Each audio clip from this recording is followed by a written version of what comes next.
Um, I have spent most of my life getting used to things I know absolutely nothing about, and you're probably going to witness an activity right now, so bear with me.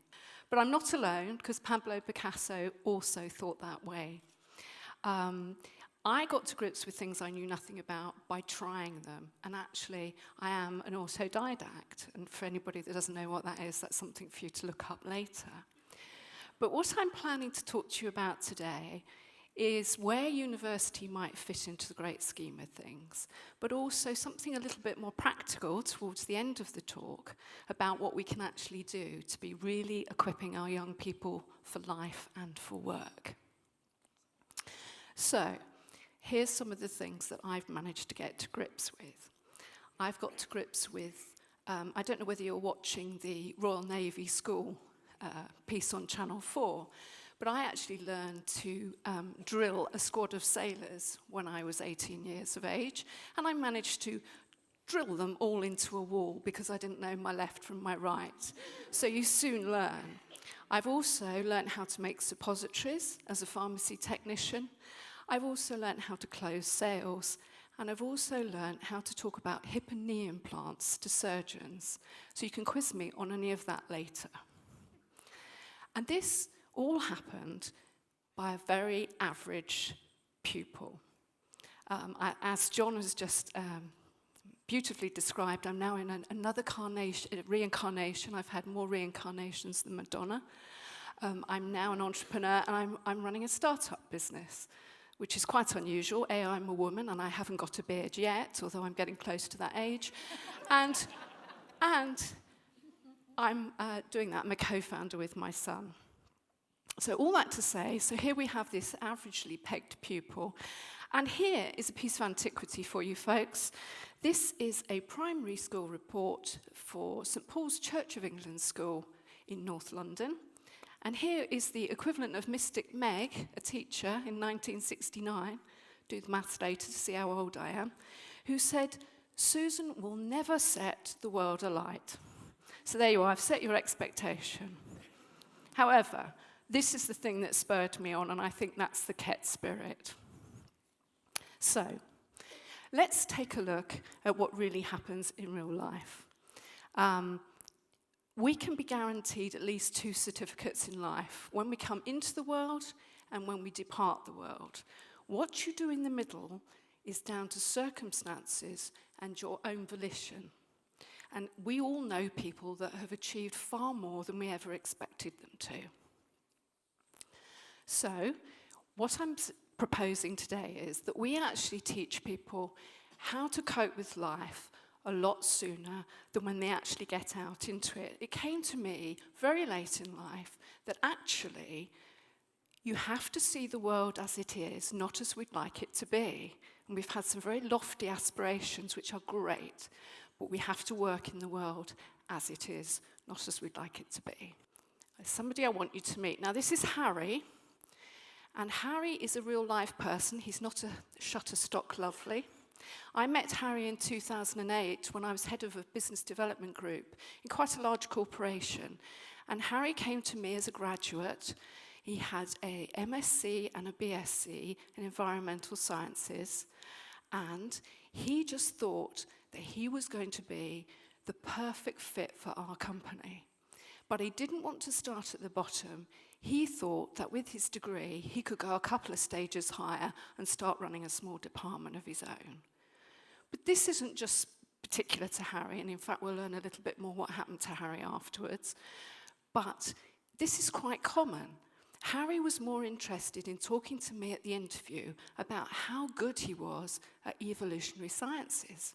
He wasn't particularly interested in what I needed in a business development team. We weren't even holding the same hymn sheet, let alone speaking from it. So we'll leave Harry there and we'll come back to him a little bit later. So, as you can see behind me on the slide, 61% of employers in this survey here, which was carried out by the City and Guilds in 2013, 61% of employers believed that people coming to them for jobs had far too high an expectation of what was actually going to happen. And Our next slide shows that in 2015, we have a look at this City and Guilds study, where at interview, 62% of employers identified that people coming to interview didn't really know what the job entailed. And in fact, they didn't get past the interview stage. So we've talked a lot about disruption earlier today, and I'm not suggesting that it's all down to you as teachers, or all down to your education, or even all down to us in the commercial sector, but I am going to bring the facts to you, and these are the facts behind me. This came from Pearson, a Pearson study with the CBI in 2015. Here you can see some of those things that probably don't surprise you. These are the most important things employers want to see. So we have to have a mechanism where we can actually bring this together.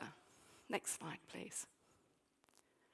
So, fortunately, we have a model for this, and this is Maslow's hierarchy of needs. And you'll be familiar with those. And this is true today as it was in the 1940s and 50s when Maslow first came up with his idea. And really, the self-actualization point at the top is all about individuals reaching their own potential.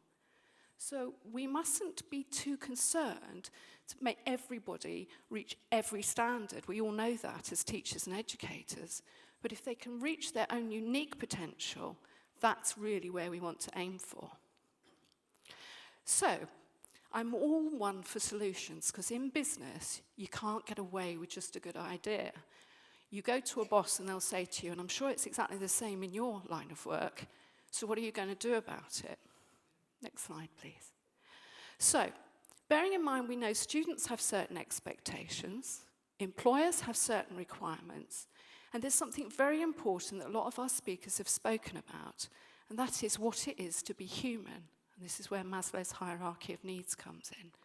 We really need to take into account how we make the human spirit flourish. And one of our speakers today spoke about mindfulness, and that's definitely in there, but it's only a part of it. Have the next slide, please.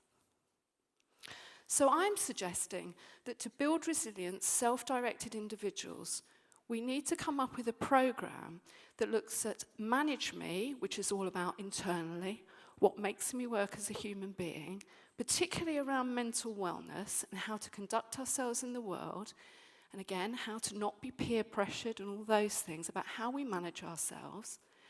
And then an external side that links directly with that about communication skills, how to deal with difficult people, what's expected of you in the workplace. These are very practical things. I believe that you really have to put together a curriculum, and this might be outside school. We've talked about disruption, so we might put this curriculum outside school. It should be a program that we try. We start small, because we've all had some very lofty ideas, but we start small and we trial it, and with continuous improvement, we build and build, and we don't make it compulsory, we make it fun. It's not teaching, it's mentoring. And we start to build a commercial environment for people so they know what it's like.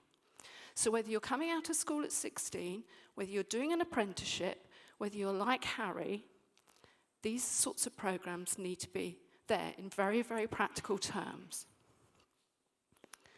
So, can I have the next slide, please? So I recommended a book for the bookstore, which is a huge tome, and you might have seen it, called Full Catastrophe Living. It is life in a book. This is the gentleman that wrote it.